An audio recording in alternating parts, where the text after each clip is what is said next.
Hello, I'm Luke Kneller and welcome to Best Replays of the Week.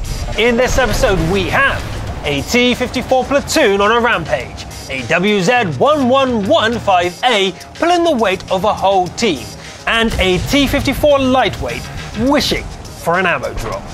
Roll out!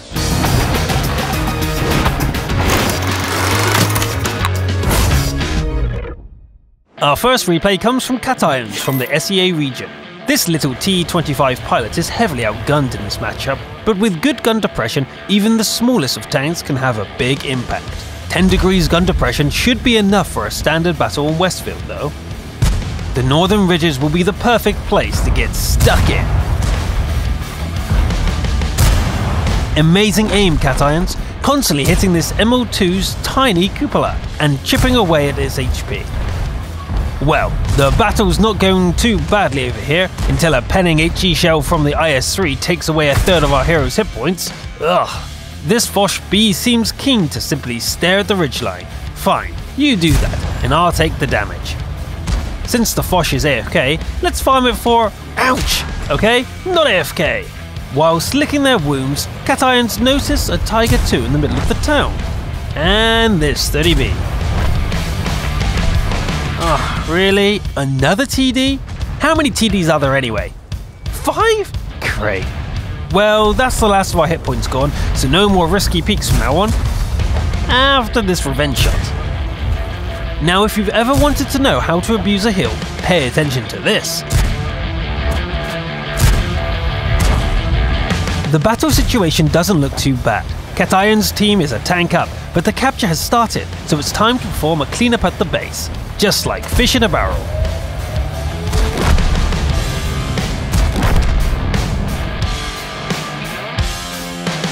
Some over-eager teammates are throwing away the hard-won advantage. Time to start dealing damage again and retain control of the base. This Foch can't fight on two fronts and chooses to aim at the lumbering German monster. That's our opportunity to strike.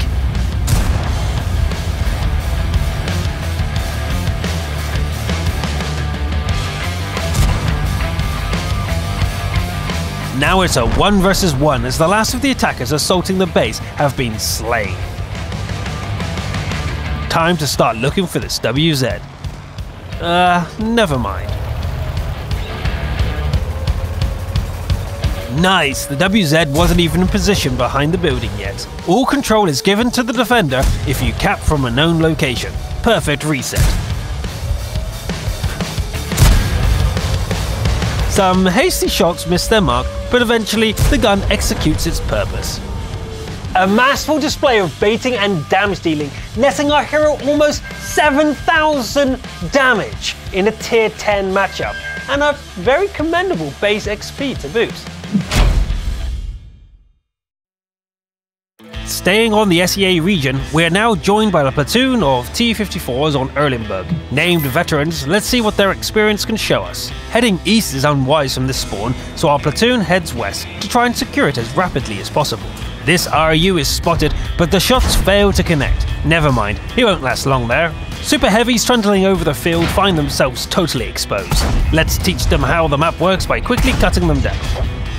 Most of the enemy team are on the eastern flank, so our platoon swoops in to quickly mop up these stragglers. No hiding there, FD! Now, this Erlenberg battle has progressed to the usual east-west divide.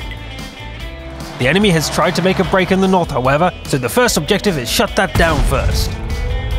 This T-34 and WZ are quickly overwhelmed by the raw damage output of 3 tier 9 mediums.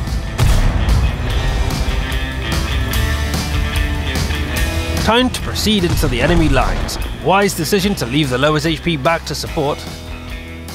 Digging out this Super Pershing will be tough at this range. Time to close the distance and gain some elevation. Danger! The AMX-30 has rushed to the Super Pershing's aid. It's 2 versus 2. An overpeak by the AMX. Here's our chance! Charge!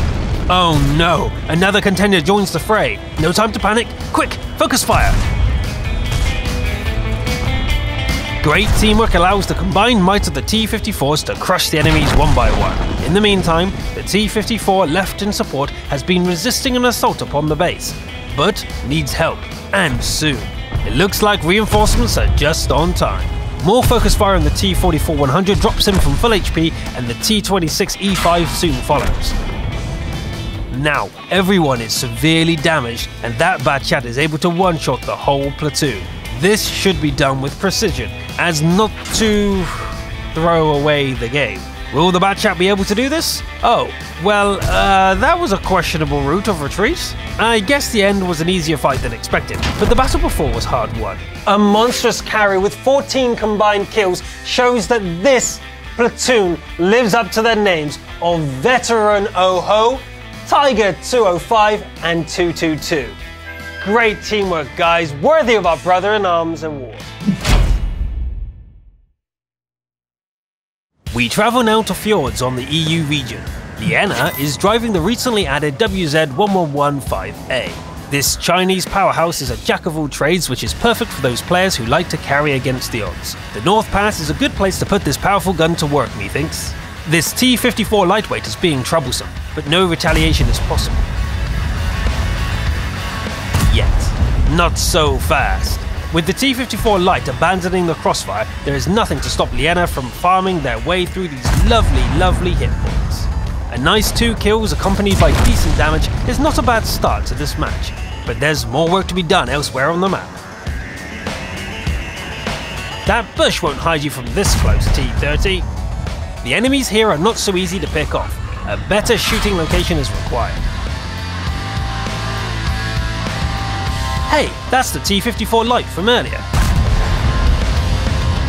It's impossible to remain here in the field with 3 RTs still in play, and the base needs to be defended. There is solid cover in the base, so let's kill 2 birds with 1 stone. Finally, this troublemaker does something useful, provides a perfect holdout.